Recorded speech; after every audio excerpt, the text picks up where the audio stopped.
Welcome back mga technique sa aking YouTube channel. May panibago na naman akong technique sa inyong ituturo. Galing ha? Galing mo!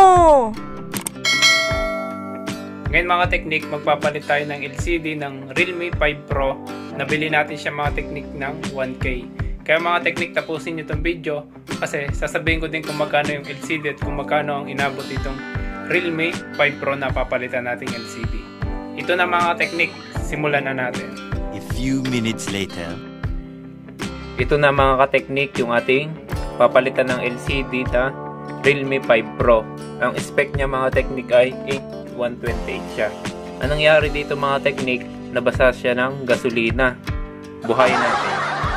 Basag na yung LCD niya pero kailangan talagang palitan niya.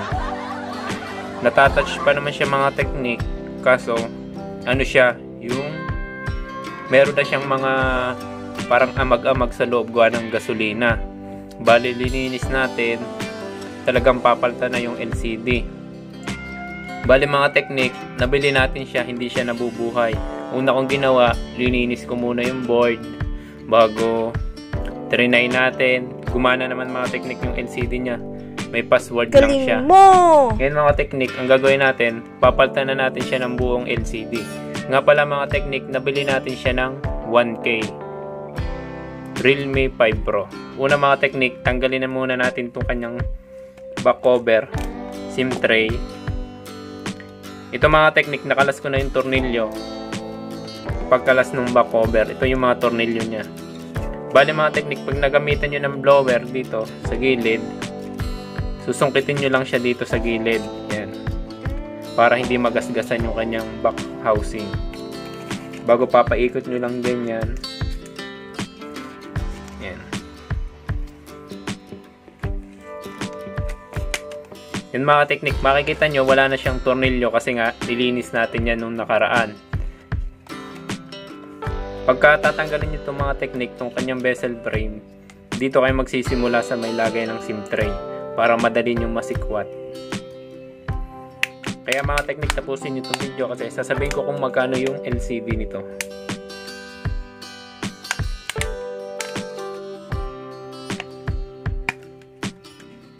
Pag natanggal na natin itong mga technique, atin munang tanggalin yung kanyang battery, fingerprint,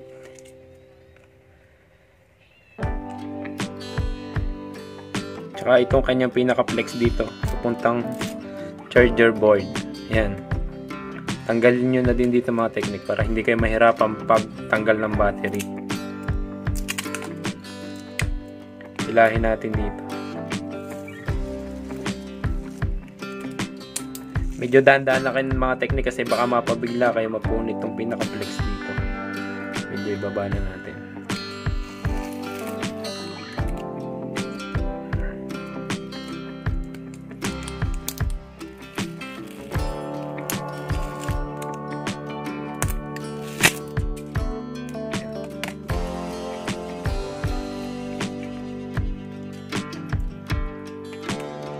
Mga technique, natanggal na natin yung battery niya. Sunod mga technique tong LCD niya.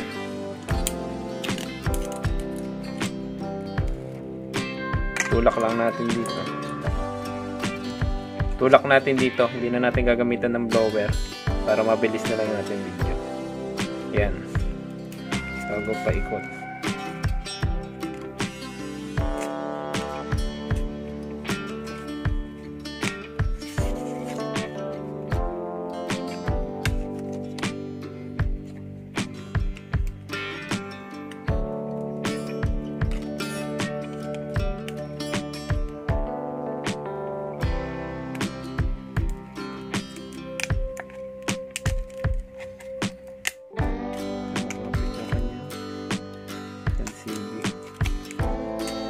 Ito pa rin kasi ka-technique yung LCD niyang original.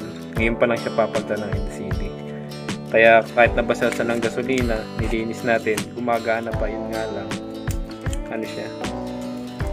Madilim na rin tingnan. May amag na.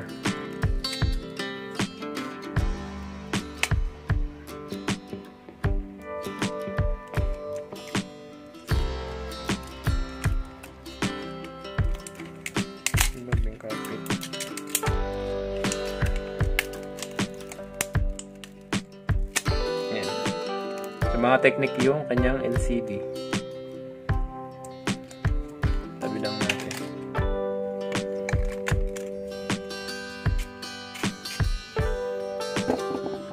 Sunod mga technique, lilinisin muna natin itong kanyang pinaka-frame. Tanggalin natin itong mga tirang pandikit.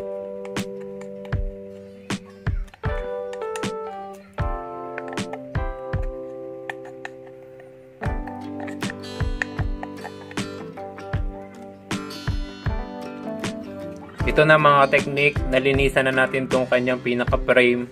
Lahat yan, inalis na natin yung mga tirang glue. Kasi pag hindi nyo yan inalis mga technique, pag kinapit nyo yung LCD, magbubukol-bukol yan. Hindi siya papantay, kakawang dito sa gilid. Pangit tingnan kasi labas yung ilaw, kita yung ilaw dito. Ito, nalinis na rin natin to. Itong back cover nya, pati ito. Yan. Para mamaya, dire-diretso na yung ating pagkakapit. Bago natin yan lagyan mga technique ng glue, ikapit natin yung LCD. Papakita ko muna sa inyo yung ating kakabit na LCD at sasabihin ko na rin ang presyo kung magkano. Ito siya mga technique. Yan mga technique pang Realme 5 Pro. Ang presyo niya mga technique 1.5. Bago yung unit nabili natin ng 1K, umabot siya mga technique ng 2.5. Yung password naman, ipoformat na lang natin sa PC mamaya. Mga technique yan. 1.5 mga technique LCD. Replacement lang to mga technique IPS. Yan. Tabi lang natin mga technique. Yan mga technique, lagyan na natin ng glue. Itong palibot ng frame, gamitan natin ng T7000 glue. Manipis lang mga technique ang paglalagay niya.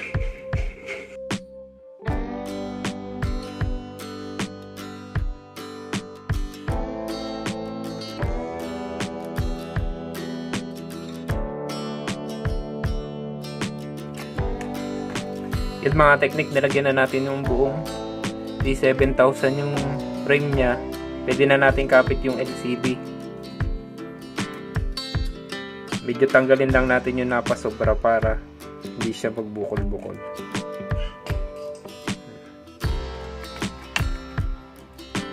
Pag kinapit nyo mga technique yung LCD, tanggalin nyo itong nasa likod. Yung iba kasi mga technique hindi na nila tinatanggal, pero sa akin tinatanggal ko to. Pasok nyo lang mga technique yung flex dito sa butas. Unahin natin sa taas. Sa taas ako una naglalapat. Ayan. Bago hilahin natin dito. Pababa. Ayan.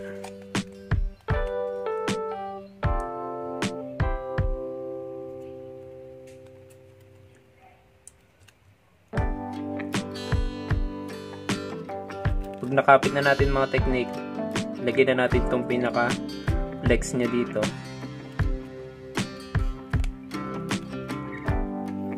Bago yung battery nya. Ito. Kabit na rin natin. Yun mga technique yung mga LCD, makikita nyo hindi na natin trinay kasi tinatry yan bago dalhin sa akin ng supplier, kaya sure ako na okay na siya. Pero kung hindi kayo sure na okay yung LCD, try nyo muna bago nyo lagyan ng glue.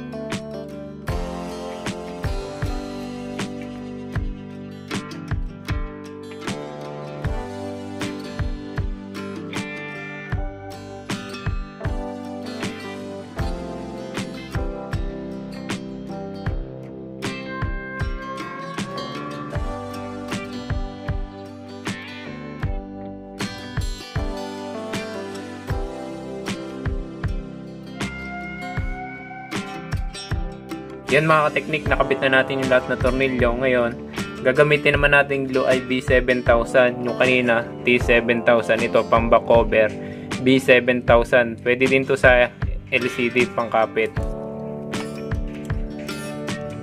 Lagyan na natin tong gilid niya.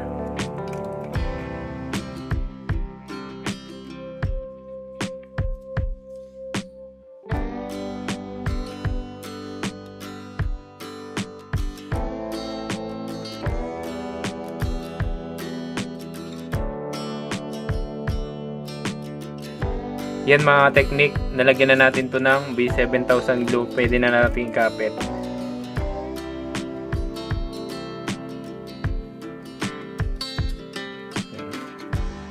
Wala siya mga technique gas-gas, parang hindi siya binuksan.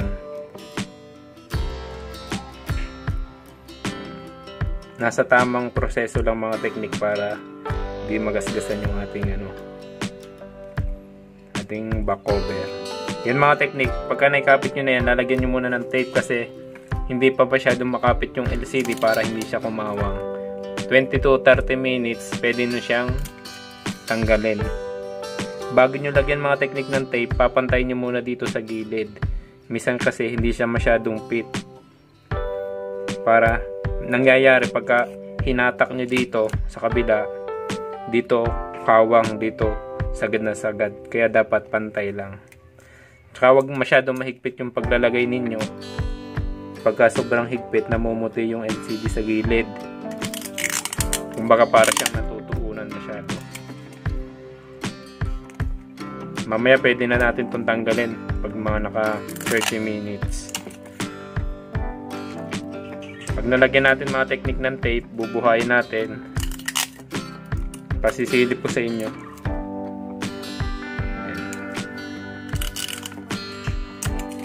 Dalawa sa gilid, taas at baba, bago sa gitna.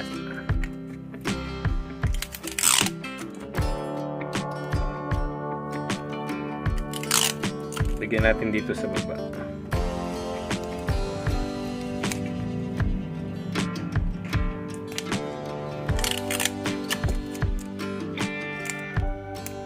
Yan mga technique. Buksan na natin. Panahon na para buksan natin siya. Makikita nyo mga technique, madumi pa yung screen kasi nga lilinisin pa natin yan pagka tinanggal natin yung tape. Mapapansin nyo mga technique, wala siya ditong kawang sa gilid, walang ilaw. Bali mga technique, tatouch lang natin yung password kasi may password siya, hindi natin ma-open. Poformat pa natin mamaya sa PC, pero pakikita ko sa inyong okay na siya. Kita nyo naman nagbukas na siya ng ayos. Hintayin lang natin mag-open. Yan. Yan makikita nyo mga technique. Napipindot naman yung number. Okay yung LCD. Yan. Yan mga technique. Nagkameron tayo ng Realme 5 Pro sa halagang 2.5. 1K yung bili natin sa defective na Realme plus 1.5 yung LCD. Yan mga technique, kung may tanong kayo, mag-comment lang kayo. Huwag nyo kalimutang mag-subscribe. Marami pa akong video parating. Salamat and God bless.